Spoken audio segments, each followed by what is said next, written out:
11 की शुरुआत इस वक्त की बड़ी खबर के साथ करेंगे। दरअसल महाराष्ट्र सरकार ने मुंबई पुलिस को कंगना के ड्रग्स कनेक्शन की जांच करने के लिए कहा है। इस बाबत सरकार ने मुंबई पुलिस को लेटर भी भेजा। मुंबई पुलिस ये तय कर रही है कि जांच स्पेशल इन्वेस्टिगेशन टीम करे या एंटी नार्कोटिक सेल। आपको बता दें कि शेखर सुमन के बेटे अध्ययन ने एक इंटरव्यू में कंगना के ड्रग्स लेने की बात की थी।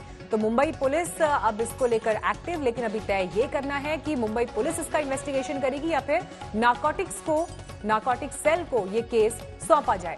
दिव्येश हमारे संवाददाता इस वक्त तमाम जानकारी के साथ हमारे साथ जुड़ गए हैं। दिव्येश, इस लेटर में क्या लिखा गया है ये आपसे जानेंगे, लेकिन इस बीच आपको ये बता दें कि कंगना रनौत के खिलाफ महाराष्ट्र सरकार ने ड्रग्स मामले की जांच शुरू कर दी है, लेकिन अध्ययन सुमन ने कहा है कि उन्हें इस विवाद में न घसीटा जाए।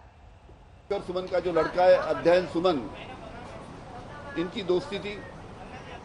उसमें उसने बताया कि कंगना रनौत ये ड्रग लेती है और उसी प्रकार मुझे भी उन्होंने कई बार जबरन ड्रग देने की कोशिश किया। इस प्रकार का निवेदन दोनों विधायक ने हमको दिया। इस बार की पूरी डिटेल हमारी मुंबई पुलिस चौकसी करेंगी। इस प्रकार का निवेदन आज विधानसभा में मैंने किया। मैं एक्चुअली कल से बहुत ज़्यादा डिस्टर्ब हूँ बिकॉज मेरा नाम फिर से ड्रैग किया जा रहा है एक ऐसे इंटरव्यू को लेकर जो मैंने 2016 में दिया था। मैं हाथ जोड़ता हूँ आप सभी से कि प्लीज़ मुझे इसमें ना ड्रैग करें। जो मुझे कहना था वो मैंने 2016 में कह दिया था। तब मुझे और मेरे पूरे परिवार को नेशनल टेलीविज़न पर रिडिक्यूल किया गया था और अब मैं उस बात को भूल चुका हूँ, ज़िंदगी में आगे बढ़ चुका हूँ। तो प्लीज़ मुझे अपने डार्क पास्ट में फिर मत लेकर जाइए। बहुत मुश्किलों से मैं गुजरा हूँ। दिव्येश हमारे संवाददाता इस वक्त तमाम जानकारी के साथ हमारे साथ जुड़ गए हैं। दिव्येश, इस लेटर में सबसे पहले आपसे जानना चाहेंगे क्या कुछ लिखा गया है और साथ ही एनसीबी इस मामले की जांच करेगी या फिर मुंबई पुलिस? जी, लेटर में तो जो विधानसभा में निवेदन दिया गया था, जैसे होम मिनिस्टर साहब अनिल देशमुख ने बताया था कि एक निवेदन आया था जिसमें अध्ययन सुमन के एक 2016 के इंटरव्यूज को साइट करते हुए ये कहा गया था कि कंगना रनौत की इन्वेस्टिगेशन होनी चाहिए। कंगना रनौत कोकेन लेती थी और उनको भी, अध्ययन सुमन को भी उन्होंने कहा था ड्रग्स लेने के लिए, इसीलिए इसमें इन्वेस्टिगेशन होनी चाहिए। आज ही मुंबई पुलिस को ये पत्र प्राप्त हुआ है जिसमें महाराष्ट्र सरकार ने उन्हें आगे इन्वेस्टिगेशन करने के लिए कहा है, इस मामले की पूरी जांच करने के लिए कहा है। कंगना रनौत और शिवसेना के बीच की लड़ाई सोनिया गांधी तक जा पहुंची है। कंगना ने ट्वीट कर सीधे कांग्रेस अध्यक्ष सोनिया गांधी से सवाल किए हैं और साथ ही कंगना ने ये पूछा है कि एक महिला होने के नाते क्या उन्हें गुस्सा नहीं आता कि महाराष्ट्र सरकार ऐसे बर्ताव कर रही है। कंगना ने ट्वीट में लिखा कि सोनिया गांधी अपनी सरकार को संविधान का पालन करने के लिए क्यों नहीं कह सकती। कंगना ने सोनिया गांधी की खामोशी पर भी सवाल उठाया। ये भी लिखा कि उन्हें उम्मीद है कि सोनिया गांधी दखल देंगी। मौसमी सिंह इस वक्त जुड़ गई हैं और जानकारी के साथ। मौसमी, देखिए, शरद पवार इससे पहले ही ये जाहिर कर चुके हैं जिससे कि डिफरेंसेस दिखाई दे रहे हैं अघाड़ी सरकार में, लेकिन कंगना रनौत ने अब जिस तरह से सोनिया गांधी पर निशाना साधा है, यकीनन इस लड़ाई में अब ये पूरा का पूरा जो एक राजनीतिकरण जो इसका होता दिखाई दे रहा है, उसमें ये एक नई एंट्री, निशाना सीधे कांग्रेस पार्टी की तरफ कि कम से कम उसके लीडर्स चुप्पी तोड़ें। बताएं किस तरफ खड़े हैं। जी बिल्कुल, देखिए, बॉलीवुड की ये क्वीन एक बतौर सियासी वार और पलटवार का जवाब दे रही है और लगातार जिस तरह से शिवसेना के मंत्रियों ने पहले बयानबाजी की, शिवसेना के नेता संजय राउत ने बयानबाजी की, उसको भुनाते हुए कहीं ना कहीं कंगना रनौत कुल मिला के अगर आप देखिए तो जो गठबंधन है उस पे लगातार अब सियासी वार अपने कस रही हैं। उनकी मां ने पहले ही जो है कल आया था उनका बयान कि उन्होंने भाजपा ज्वाइन कर ली है। तो कहीं ना कहीं कंगना सोनिया गांधी को अपील करके और महिला कनेक्शन और महिला का सम्मान की बात करके जो गठबंधन में गांठ है महाराष्ट्र में उस पर भी वार कर रही हैं। और जाहिर तौर पे पहले शरद पवार ने बोला कि इस मामले को ज़्यादा तूल नहीं देना चाहिए। उसके बाद कल कांग्रेस पार्टी के हाईकमांड से ये ऑर्डर आया, ये फरमान आया कि महाराष्ट्र के कोई कांग्रेस के नेता कंगना रनौत के मसले पर नहीं बोलेंगे। ऐसे में कंगना रनौत हर एक विरोधी की हर एक चाल या हर एक कदम पर नजर रख रही हैं। यही वजह है कि आज उन्होंने सीधे सोनिया गांधी को कहा है कि आप क्या, जिस तरह से मुझे शिकार बनाया जा रहा है, जिस तरह से मेरे ऊपर अभद्र टिप्पणियां की जा रही हैं और मुझे लगातार निशाना बनाया जा रहा है, क्या आप उसका समर्थन करती है। तो कुल मिला के वही बात कि क्या शिवसेना ने वाकई में कंगना रनौत को तूल देके अपनी पैर पर कुल्हाड़ी मारी है। ठीक है, लौटेंगे आपके पास मौसमी, बहुत शुक्रिया इस जानकारी के लिए आपका। लेकिन आगे बढ़ेंगे, बात करेंगे ड्रग्स कनेक्शन की, जिस मामले में जेल में बंद रिया चक्रवर्ती की जमानत याचिका पर किसी भी वक्त फैसला आ सकता है। कल सेशन कोर्ट ने रिया समेत ड्रग्स मामले में गिरफ्तार सभी 6 आरोपियों की जमानत याचिका पर फैसला सुरक्षित रख लिया था और अब किसी भी वक्त इन चेहरों को जो आप देख रहे हैं, इन पर इनकी जमानत को लेकर फैसला आ सकता है। रिया चक्रवर्ती भायखला जेल में अभी बंद है। अरविंद ओझा इस वक्त जुड़ गए हैं और जानकारी के साथ। अरविंद, आज फैसला होगा, हालांकि कल फैसला सुरक्षित रख लिया था कोर्ट ने, जेल मिलेगी या फिर वापस बेल? जी बिल्कुल, देखिए मीनाक्षी, और मैं मुंबई सेशन कोर्ट के बाहर ही मौजूद हूँ। आपसे कुछ देर पहले जो रिया के वकील हैं सतीश मानसिंदे, वो भी कोर्ट पहुंच चुके हैं। अब ये देखना होगा, आपको बताऊं कि कल काफी तीखी बहस हुई थी दोनों तरफ से। जो रिया के वकील हैं सतीश मानसिंदे, उन्होंने कोर्ट में बहस के दौरान कहा था कि रिया चक्रवर्ती से जबरन नारकोटिक्स कंट्रोल ब्यूरो ने बयान लिया, जबकि नारकोटिक्स कंट्रोल ब्यूरो का कहना था कि अभी रिया चक्रवर्ती को बेल नहीं दी जानी चाहिए, क्योंकि अभी इस मामले में कई जांच चल रही है और कई एंगल खंगाले जाने हैं। तो कल जमकर बहस हुई थी, जो फैसला है वो रिजर्व रख लिया गया था। तो अब से कुछ देर बाद फैसला आएगा। अब ये देखना होगा कि रिया चक्रवर्ती वो सिर्फ 2 दिन तक ही भायखला जेल की सलाखों के पीछे रहेंगी, आने वाले दिनों में कई रातें गुजारनी पड़ेंगी। तो मुंबई सेशन कोर्ट के बाहर जमकर गहमागहमी है। अब से कुछ देर बाद फैसला आने की उम्मीद है और ये फैसला तय करेगा कि रिया चक्रवर्ती का आगे क्या मतलब एक तरीके से रहे तो अगर सलाखों के पीछे रहती या नहीं रहती है। लेकिन आपको बताऊं कि जिस तरह के सेक्शन लगे हैं, निचली अदालत से उनको जो जमानत है वो नहीं मिली थी। 27A वो ये एक्ट है जो उनके गले की फांस जो है वो बना हुआ है। उसके अलावा जो शोभिक चक्रवर्ती का बयान है, जो कल आज तक के पास एक्सक्लूसिव था, जो खुलासे थे रिया चक्रवर्ती के बारे में भी किए गए थे। उसके अलावा दीपेश सावंत और सैमुअल मिरांडा, ये जो 3 बयान है रिया चक्रवर्ती के खिलाफ है, वो उनके गले की फांस है। तो अब से कुछ देर बाद फैसला आएगा और ये फैसला तय करेगा कि रिया सलाखों के पीछे भी रात गुजारेंगी। ठीक है, लौटेंगे आपके पास। अरविंद, श्रुति बड़जात्या हमारी संवाददाता इस वक्त रिया के घर के बाहर से मौजूद है। श्रुति, वहां क्या हलचल, क्योंकि रिया के वकील जाहिर तौर पर ये चाहते हैं कि जल्द से जल्द वो सलाखों से बाहर निकले और उन्हें बेल मिल जाए। अब से कुछ ही देर बाद फैसला आएगा, किस तरीके से परिवार उस पर नजर बनाए हुए? बिल्कुल, इस वक्त तो हलचल नहीं है, लेकिन थोड़ी देर बाद हलचल डेफिनेटली होगी जब फैसला आएगा। आपको बता दें कि ट्यूसडे को यहाँ पर मतलब रिया को जेल हुई थी, ट्यूसडे को कस्टडी में रिया गई थी और कहा जा रहा था कि 14 दिन के लिए वो कस्टडी में गई। और कल जब सेशन कोर्ट में हियरिंग हुई है, जब बेल प्ली पहुंची है रिया की, तब वहाँ पे डिसीजन लिया गया था कि फ्राइडे को, यानी आज का दिन बहुत महत्वपूर्ण है, क्योंकि आज के दिन ये डिसाइड होगा कि क्या रिया चक्रवर्ती को बेल मिलती है या उन्हें अभी भी भायखला के जेल में ही रहना होगा। उन्हें एक दिन एनसीबी के जेल में एनसीपी में रखा गया था और उसके बाद वेडनेसडे मॉर्निंग को भायखला लेकर गए थे और तब से वो अब तक भायखला वुमेन्स जेल में ही है। और अब आज जो फैसला आएगा वो बहुत महत्वपूर्ण होगा, जो बताएगा कि आखिर वो बेल मिलेगी या नहीं। कंगना ने उद्धव ठाकरे से लड़ाई मोल ले ली है, लेकिन वो अकेली नहीं है। कंगना रनौत को देश का समर्थन हासिल है। कंगना के दफ्तर में बीएमसी की कार्रवाई के खिलाफ बीजेपी ने हिमाचल प्रदेश में कई जगहों पर प्रदर्शन किया। महाराष्ट्र में आरपीआई भी कंगना का खुलकर साथ दे रही है।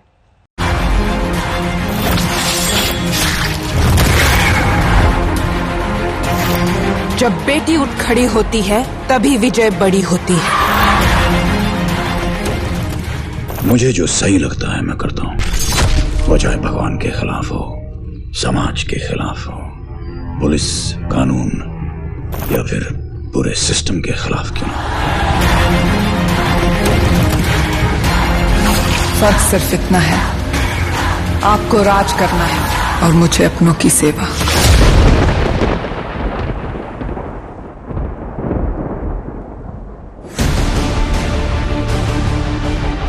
मुंबई में शिवसेना के साथ कंगना रनौत की टक्कर क्या हुई?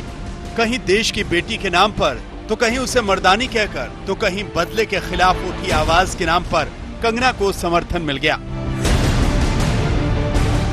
और पूरे भारत की जनता की दुआएं उसके साथ है और मुझे ये बड़ी खुशी की बात है और मुझे अपनी बेटी पे बहुत गर्व है। कंगना के समर्थन में सबसे ज्यादा सड़कों पर संग्राम उनके गृह राज्य हिमाचल प्रदेश में हुआ। बीजेपी ने राज्य भर में खुलकर कंगना का साथ दिया। हिमाचल की राजधानी शिमला से लेकर कुल्लू, ऊना, सोलन, हमीरपुर और मंडी में बीजेपी ने कई रैलियां निकाली, कहीं पुतले फूके तो कहीं जोरदार नारेबाजी की। कंगना के अपमान पर सीधे सीधे उद्धव सरकार से दो दो हाथ करने की हुंकार भरी गई। सिर्फ बीजेपी ही नहीं, बजरंग दल जैसे संगठन भी कंगना के समर्थन में आए।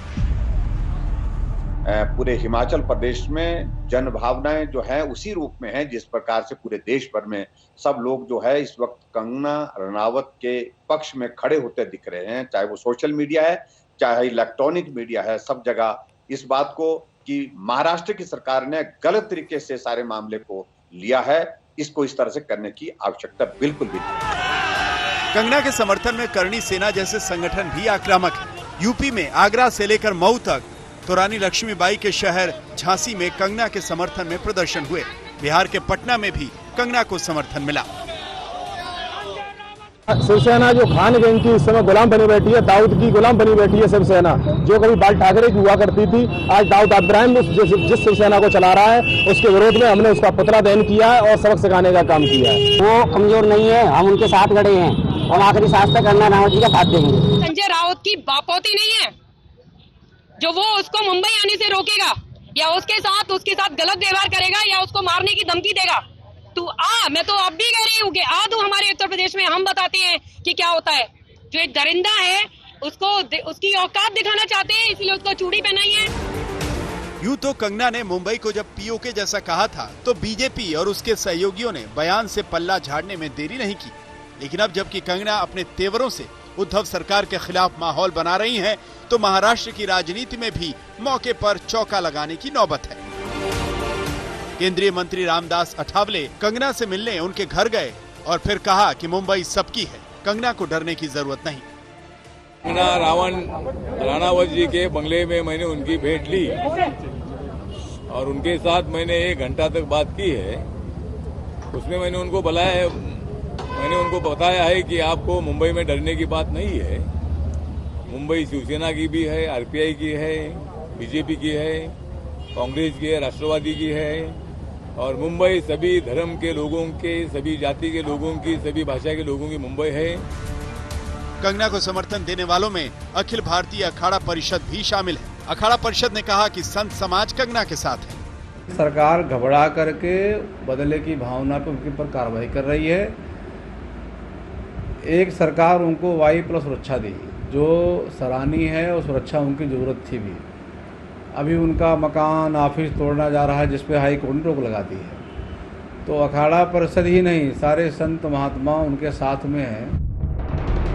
कंगना के दफ्तर पर बीएमसी की तोड़फोड़ को Indian motion pictures producers association ने गलत कहा है। एसोसिएशन की ओर से कहा गया कि ऐसा कभी नहीं होता कि एक दिन की नोटिस पर आप किसी की संपत्ति गिरा देते हैं। अगर कंगना के घर का निर्माण गलत है तो गिराओ, लेकिन सिर्फ कंगना ही क्यों, पूरी मुंबई में अवैध निर्माण है, उन्हें भी तोड़िए। कंगना को देश भर में मिले समर्थन के बीच कंगना और उनका परिवार खुलकर कह रहा है कि पहले हम कांग्रेसी थे, अब प्रधानमंत्री मोदी और गृह मंत्री अमित शाह के शुक्रगुजार हैं, क्योंकि मुश्किल वक्त में कंगना को केंद्र ने सुरक्षा देने का फैसला किया। मंडी से परी शर्मा के साथ आज तक ब्यूरो। कंगना के दफ्तर पर बुलडोजर चला लेकिन हौसला नहीं टूटा है कंगना का, क्योंकि कंगना सीधे हुकूमत से पंगा ले रही है। मुंबई में रहकर मुंबई के किंग को ही चुनौती दे रही है। कंगना ने बता दिया है कि वो मलबे पर आंसू बहाने वाली नहीं है, बल्कि उसी जगह बुलंद इमारत बनाने का इरादा है।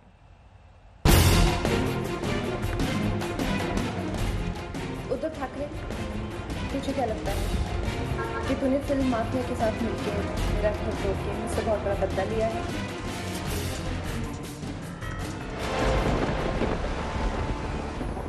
हर तरफ मलबा है, टूटे फर्नीचर है। कभी सोचा नहीं था कि सपनों के दफ्तर का ये हाल होगा।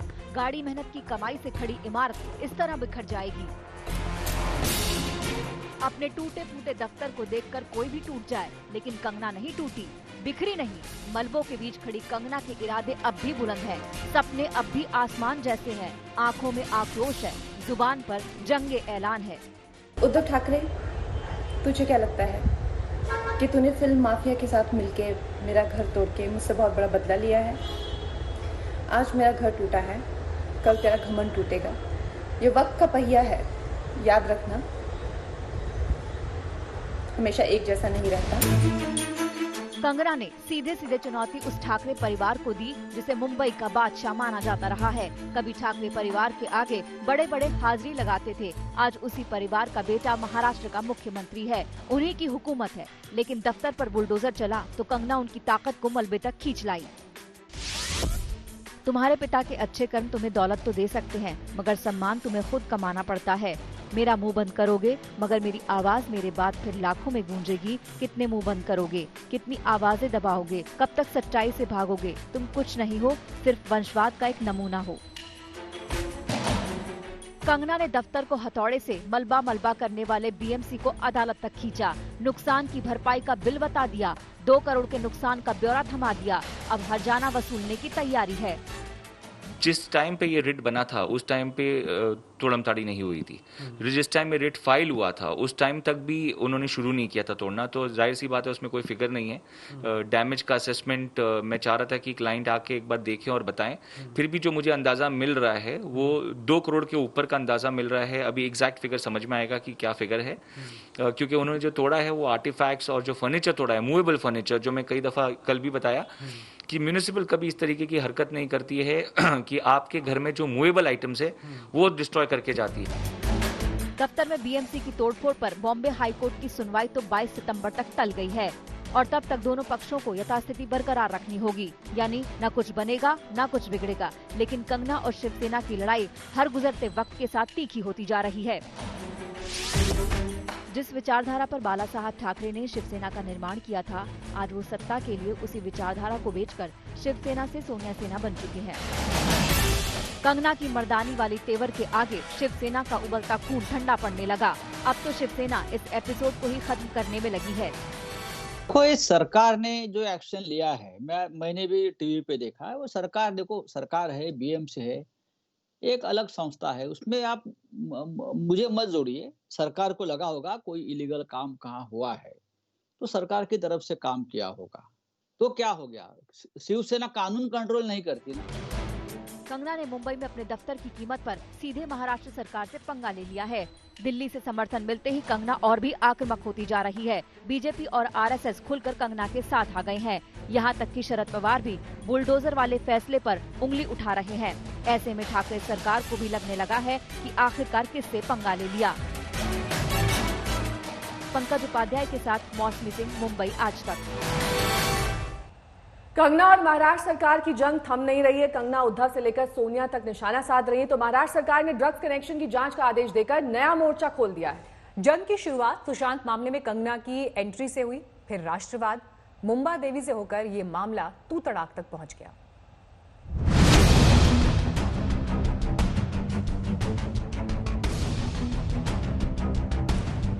उद्धव ठाकरे, तुझे क्या लगता है कि तूने फिल्म माफिया के साथ मिलके मेरा घर तोड़ के मुझसे बहुत बड़ा बदला लिया है? महाराष्ट्र के किंग और बॉलीवुड की क्वीन की जंग में सारी मर्यादाएं टूट गईं। उद्धव ठाकरे, तुझे क्या लगता है? बात तू तड़ाक तक आ गई। सम्मानित होने का दावा करने वाले गाली गलौज वाली भाषा पर उतर आए। उद्धव ठाकरे, तुझे क्या लगता है कि तूने फिल्म माफिया के साथ मिलके मेरा घर तोड़ के मुझसे बहुत बड़ा बदला लिया है? आज मेरा घर टूटा है, कल तेरा घमंड टूटेगा। ये वक्त का पहिया है, याद रखना। अगर आप किसी विषय की राजनीति करना चाहते हो या क्या बोलते हैं आप आपकी भाषा में, कोई एक अलग से माहौल बनाना चाहते हो, तो किसी भी भाषा शब्द का कोई भी अर्थ निकाल सकता है। हमारे महाराष्ट्र में हम जब बात करते हैं तो हम यानी तू बहुत नॉटी है। कंगना का मुख्यमंत्री उद्धव ठाकरे का तू तड़ाक वाला बयान शिवसेना को चुभ गया। इस भाषा को आपत्तिजनक मानते हुए एक केस भी मुंबई के विक्रोली थाने में दर्ज किया गया। कंगना और महाराष्ट्र सरकार की जंग की शुरुआत सुशांत को इंसाफ दिलाने की बात से हुई। कंगना ने ट्वीट कर मुंबई पुलिस को घेरा, मुंबई को पीओके तक बता दिया, तो महाराष्ट्र के गृह मंत्री ने मोर्चा संभाल लिया। कंगना ने कहा कि अब धमकियां दी जा रही हैं। मुंबई मुझे क्यों पीओके जैसी लग रही है? इसके जवाब में अनिल देशमुख ने कहा, अगर कोई मुंबई को कोस रहा है तो उसे मुंबई में रहने का कोई हक नहीं। जंग परवान चढ़ी तो कंगना ने सीधे सीधे मुंबई आने की चुनौती दे दी। कंगना ने तारीख पहले ही बता दी तो शिवसेना ने मराठी मानुष का दाव चल दिया।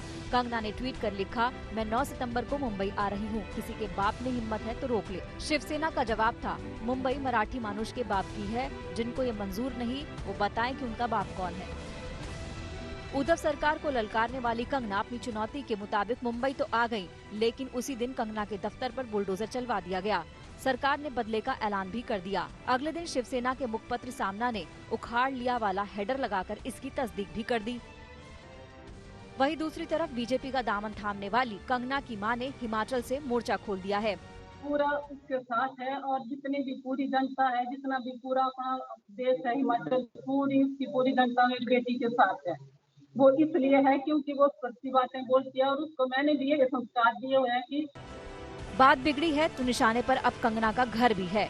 खार वाले फ्लैट को लेकर कंगना ने कोर्ट से स्टे तो ले लिया, लेकिन बीएमसी इस पर हथौड़ा चलाने की तैयारी में है। आगे देखिए कंगना की ये जुबानी जंग कहां तक पहुंचती है और सियासत क्या गुल खिलाता है। पंकज उपाध्याय के साथ आज तक ब्यूरो। और इस वक्त की बड़ी खबर, रक्षा मंत्री राजनाथ सिंह चीन को लेकर हाई प्रोफाइल बैठक कर रहे हैं। थोड़ी देर पहले ये बैठक शुरू हुई है। आपको बता दें कि इस बैठक में एनएसए अजीत डोभाल भी शामिल हुए हैं और चीन पर जो इस वक्त हालात चल रहे हैं उसको लेकर चर्चा की जा रही है। इस मीटिंग को लेकर तमाम अपडेट्स आप तक हम पहुंचाते रहेंगे, लेकिन रक्षा मंत्री की अहम बैठक सीडीएस और तीनों सेना के प्रमुख इस बैठक में मौजूद।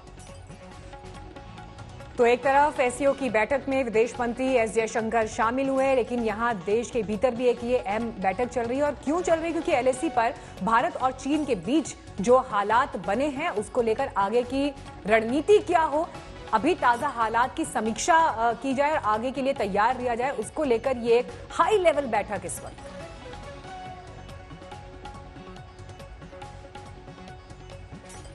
और लौट रहे हैं रिया चक्रवर्ती से जुड़ी खबर पर। आपको बता दें अब से कुछ ही देर बाद रिया की अर्जी पर फैसला आना है सेशंस कोर्ट से, और सेशंस कोर्ट पर ही सबकी नजर इस वक्त टिकी हुई है, क्योंकि ये कहा जा रहा है कि आखिरकार रिया को जेल मिलेगी या फिर बेल। जज ने फैसला लिखना शुरू कर दिया है। अरविंद ओझा हमारे संवाददाता इस वक्त तमाम जानकारी के साथ हमारे साथ जुड़ गए। अरविंद, किसी भी वक्त फैसला? जी बिल्कुल, किसी भी वक्त फैसला आ सकता है। सेशन कोर्ट पर सबकी निगाहें बनी हुई हैं नेहा, और मैं आपको बताऊं कि जो जज हैं वो बैठ चुके हैं और फैसला अब से कुछ देर बाद आएगा। और फिलहाल कोर्ट के अंदर गहमागमी है, चाहे वो अगर रिया के वकील हो शतील मानसिंदे या फिर नारकोटिक्स कंट्रोल ब्यूरो के जो वकील हैं, उन दोनों की तरफ से जिरह पूरी हो चुकी है। जज भी बैठ चुके हैं और ऑर्डर जो है वो किसी भी वक्त आ सकता है। अब ये देखना होगा। जो बड़ी बात है कि रिया भाईखला जेल के सलाखों के पीछे सिर्फ 2 दिन रात गुजारेंगी या फिर आने वाले दिनों में कई दिन तक रातें गुजारनी पड़ेंगी। आपको बताऊं कि कल जो पूरी बहस हुई थी गहमागमी, और अब से कुछ देर पहले भी थोड़े बहुत आर्गुमेंट हुए नारकोटिक्स कंट्रोल ब्यूरो और रिया के वकीलों के बीच में, जिसमें बाकायदा रिया के वकीलों ने कल वही दलील दी थी जो आज दी थी कि दबाव बनाकर 67 एनडीपीएस एक्ट में बयान लिया गया था, जबकि नारकोटिक्स कंट्रोल ब्यूरो का कहना है कि अभी कई एंगल खंगाले जाने हैं। तो अब से कुछ देर बाद बहुत जल्द, मतलब ये कह सकते हैं कि बस अब कुछ देर बाद, कुछ मिनटों का बस इंतजार है जब ये फैसला आएगा। जो जज हैं वो बैठ चुके हैं, जीवी गुराव वो बैठ चुके हैं, और दोनों पक्षों के जो वकील वो सेशन कोर्ट के अंदर मौजूद हैं, और बाहर तमाम मीडिया कर्मियों का गहमागमी है। तो बस कुछ देर बाद ही ये फैसला आने की उम्मीद है। जी मुनीश, अब जिस तरह से फैसले का तो इंतजार है, जैसे ही फैसला आएगा हम लौटेंगे अरविंद के पास भी, लेकिन बड़ी बात यहाँ पर है कि जो दलीलें दी गई हैं लॉयर्स की तरफ से, उसके मद्देनजर क्या चीज ऐसी है जो रिया के पक्ष में काम कर सकती है और कौन सी ऐसी दलील है जो रिया के लिए यहाँ पर सबसे ज्यादा गंभीर है? ये देखिए, अगर रिया चक्रवर्ती के लिए बात करें कि सबसे ज़्यादा गंभीर क्या है, तो वो है एनडीपीएस का 27A एक्ट, क्योंकि उसमें अगर आपको आरोपी बनाया जाए तो इसका मतलब साफ होता है कि ना सिर्फ आप ड्रग्स प्रोवाइड करा रहे थे बल्कि आप ट्रांसपोर्ट भी कर रहे थे, यानी कि कहीं ना कहीं आप उसके बिजनेस में शामिल थे और इसीलिए ये काफ़ी मुश्किल खड़ा कर सकता है रिया चक्रवर्ती के लिए। लेकिन वहीं दूसरी तरफ अगर बात करें तो जो वकील है रिया चक्रवर्ती के, उनका साफ तौर पे कहना है कि खुद एनसीबी का कहना है कि उनको आगे पूछताछ करने की जरूरत है नहीं। अगर पूछताछ के लिए बुलाते हैं, जैसा वो 3 बार पहले आई थी वैसे ही पूछताछ के लिए दोबारा आएंगी। तो ये तमाम दलीलें हैं और इस वक्त जो जज हैं जीबी गुरव, उन्होंने ऑर्डर को डिक्टेट करना शुरू कर दिया है। जो स्टेनोग्राफर है वहाँ पर वो ऑर्डर को टाइप करें, यानी कि किसी भी वक्त इसी सेशंस कोर्ट में। अपने कैमरा पर्सन प्रशांत को बोलूंगा आपको तस्वीरें दिखाएं।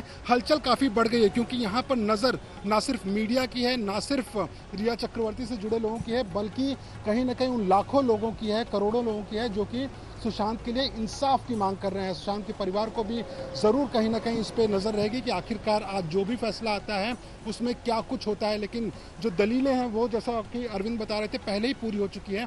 अब सिर्फ ऑर्डर आना है और हम उम्मीद कर सकते हैं कि किसी भी वक्त अब से कुछ ही मिनटों में वो ऑर्डर आ जाएगा जिसमें कि पता चलेगा ठीक है, लौटेंगे आपके पास मनीष, तमाम जानकारी और अपडेट लेंगे क्योंकि कभी भी फैसला आ सकता है। जिस तरह से कंगना रनौत शिवसेना आमने सामने है और जो भी मुंबई में घटा है उसके बाद कंगना अब चुप बैठने वाली नहीं है। उनके जो बयान सामने आ रहे हैं एक के बाद एक, वो नए पॉलिटिकल विवादों को जन्म दे रहे हैं।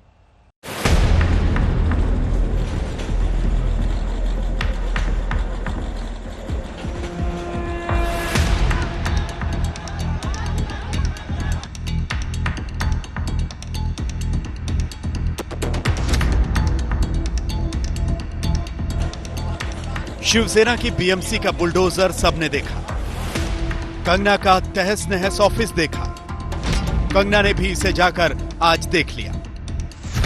अब बारी उसकी है। उसके पास ऐसा बुलडोजर है जो दिखाई नहीं देता लेकिन नुकसान बहुत करेगा। कंगना का पॉलिटिकल बुलडोजर चल रहा है, ये उसकी बातों में दिख रहा है। ठाकरे परिवार पर 5 सीधे वार किए हैं। पहला वार देखिए। जिस विचारधारा पर श्री बाला साहेब ठाकरे ने शिवसेना का निर्माण किया था, आज वो सत्ता के लिए उसी विचारधारा को बेचकर शिवसेना से सोनिया सेना बन चुके हैं। जिन गुंडों ने मेरे पीछे से मेरा घर तोड़ा, उनको सिविक बॉडी मत बोलो, संविधान का इतना बड़ा अपमान मत करो। कंगना बाला साहेब ठाकरे की बात लेकर आ गई। इसी से शिवसेना को आईना दिखाया, शिवसेना को सोनिया सेना बता दिया। कहा कि सत्ता के लिए विचारधारा से समझौता कर लिया। कंगना के हमले अब पर्सनल होने लगे। उसका दूसरा वार देखिए, इसमें वंशवाद के तीर हैं।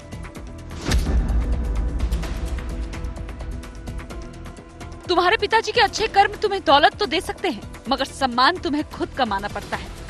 मेरा मुंह बंद करोगे मगर मेरी आवाज मेरे बाद फिर लाखों में गूंजेगी। कितने मुंह बंद करोगे, कितनी आवाजें दबाओगे, कब तक सच्चाई से भागोगे? तुम कुछ नहीं हो, सिर्फ वंशवाद का एक नमूना हो। ये शुद्ध राजनीतिक हमला है। एक फिल्म एक्टर से भिड़कर शिवसेना ने उन्हें फायर ब्रांड नेता बना दिया। कंगना ने चुभने वाली बातें की। शिवसेना की इन्हीं हरकतों की वजह से देवेंद्र फडणवीस ने सलाह दी होगी कि बीजेपी शिवसेना से गठबंधन न करे। धौंस दिखाने वालों से कभी झुकना नहीं चाहिए। चुनाव हारने के बाद शिवसेना ने मिलावट की सरकार बनाई और खुद सोनिया सेना बन गई। अब कंगना खुलकर लड़ रही है, उन्हें किसी की परवाह नहीं। वो राजनीति समझने लगी है। शिवसेना के पास मराठा कार्ड है, ये भी उन्हें पता है। मैं इस बात को विशेष रूप से स्पष्ट करना चाहती हूँ कि महाराष्ट्र के लोग सरकार द्वारा की गई गुंडागर्दी की निंदा करते हैं। मेरे मराठी शुभचिंतकों के बहुत फोन आ रहे हैं। दुनिया या हिमाचल में लोगों के दिल में जो दुख हुआ है, वो ये कतई ना सोचे कि मुझे यहाँ प्रेम और सम्मान नहीं मिलता। ये शिवसेना के मराठी कार्ड की काट है। वो मैसेज दे रही हैं कि महाराष्ट्र का मतलब शिवसेना नहीं, उनकी लड़ाई शिवसेना से है, महाराष्ट्र से नहीं। मेरे कई मराठी दोस्त कल फोन पर रोए। कितनों ने मुझे सहायता हेतु कई संपर्क दिए। कुछ घर पर खाना भेज रहे थे जो मैं सिक्योरिटी प्रोटोकॉल के चलते स्वीकार नहीं कर पाई। महाराष्ट्र सरकार की इस काली करतूत से दुनिया में मराठी संस्कृति और गौरव को ठेस नहीं पहुंचना चाहिए। जय महाराष्ट्र। कंगना कोई भी इधर उधर की बात नहीं कर रही, वो सीधी बात करती है और उनके इसी बेखौफ तेवर से उन्हें बड़ा समर्थन मिल रहा है। मुंबई से मौसमी सिंह और पंकज उपाध्याय के साथ आज तक ब्यूरो। कंगना रनौत 16 से 17 साल पहले मुंबई आई थी, तभी उनके पास सिर्फ 1500 रुपए थे। संघर्ष के दिन में उनके पास ऐसे कपड़े खरीदने के पैसे नहीं होते थे जिन्हें पहनकर वो किसी अवार्ड शो में जा सकें। आज कंगना के पास सब कुछ है। उन्होंने अपनी मेहनत से दौलत और शोहरत कमाई है, अपनी मेहनत की कमाई से ऑफिस बनाया और इसे नाक की लड़ाई में तोड़ा गया।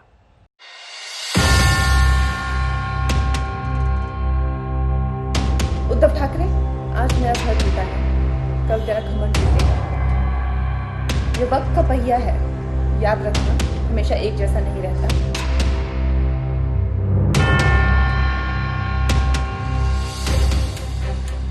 कंगना के चेहरे पर उनका कॉन्फिडेंस देखिए। वो बेचैन नहीं है, वो बेबस नहीं है, वो बहादुर है। दूसरे दिन ही दफ्तर पहुंच गई। सबको बता दिया, सामने कितने भी ताकतवर लोग हों, कंगना किसी से डरती नहीं। ये एक्सक्लूसिव तस्वीर है, आप देख रहे हैं आज तक की स्क्रीन पर कंगना रनावत यहाँ पे देखते हुए ये पूरा बर्बादी का मंजर, पूरा टेबल, फर्नीचर, चेयर सब कुछ तोड़ा हुआ है, पूरी अलमारियां टूटी हुई हैं।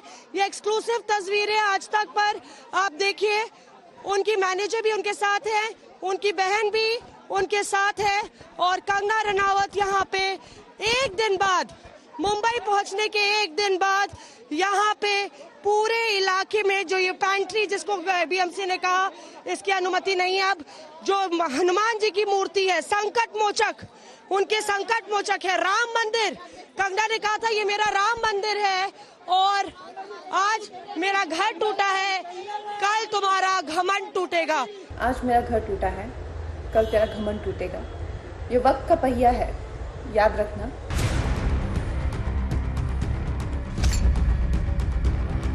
मुंबई में कोई और होता तो डर कर बैठ जाता। फिल्मी सितारे वैसे ही कम बोलते हैं, लेकिन कंगना अलग मिट्टी की बनी है। वो चुप कैसे बैठ जाएंगी? उनकी जिंदगी भर की कमाई को बर्बाद किया गया, वो पाई पाई वसूलेंगी। कंगना आप फर्स्ट फ्लोर पहुंच गई हैं। यहाँ पे लगातार पूरी खिड़कियां हिल रही थी ड्रिलिंग मशीन से और जो हथौड़े हैं उससे तमाम चीजों का इस्तेमाल करके यहाँ पे तोड़फोड़ की गई थी।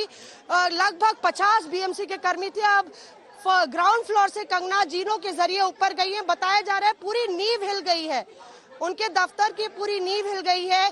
इस बुरी तरह से इसकी ड्रिलिंग की गई जिसके चलते पूरी नींव हिल गई। ये एक्सक्लूसिव तस्वीरें आपको बताया, बिजली का कनेक्शन यहाँ पे रिस्टोर कराया गया। ये सामने आप देख रहे हैं थोड़ी लाइट जली है। ये एक्सक्लूसिव तस्वीरें आप आज तक पर देख रहे हैं। ये कंगना नजर आ रही है, सारी लाइट्स जल रही हैं यहाँ पे। कंगना ने आज दफ्तर जाकर देखा कैसे उनके सपनों की जगह को ध्वस्त किया गया। वो अपनी बहन और अपनी मैनेजर के साथ गई, ग्राउंड फ्लोर का हाल देखा, फिर फर्स्ट फ्लोर पर गई, वहां पर वीडियो भी बनाए। ये 48 करोड़ का बंगला है जिसमें कंगना ने जिंदगी भर की कमाई लगाई, लेकिन इस पर बीएमसी के बुलडोजर और हथौड़े चल गए। आपको दिखा दें कि ये जो पेड़ हैं आप देख रही हैं नीचे, ये सब लंबे लंबे पेड़ थे, पर क्योंकि जब बैल्कनी गिरी तो पूरा यहाँ पे तहस नहस हो गया। सारे पेड़ जो है वो भी टूट गए, उसके साथ साथ ये बैल्कनी टूटी और यहाँ पे कंगना ने आके पूरा जायजा लिया। फायर एक्सटिंग्विशर दिख रहा होगा आपको और लाइट जली दिख रही है। काफी जगह लाइट नहीं आ रही है, लाइट भी तोड़ी गए हैं और यहाँ पे जो आर्टिफैक्ट्स है, फर्नीचर टूटा नजर आ रहा है और कहीं ना कहीं उनको लगता है कि उनका जो घर टूटा है उसकी भरपाई बीएमसी को करनी ही पड़ेगी और शायद उसी निश्चय को और मजबूत करने के लिए वो बर्बादी का मंजर अपने दफ्तर का वो देखना चाहती थी।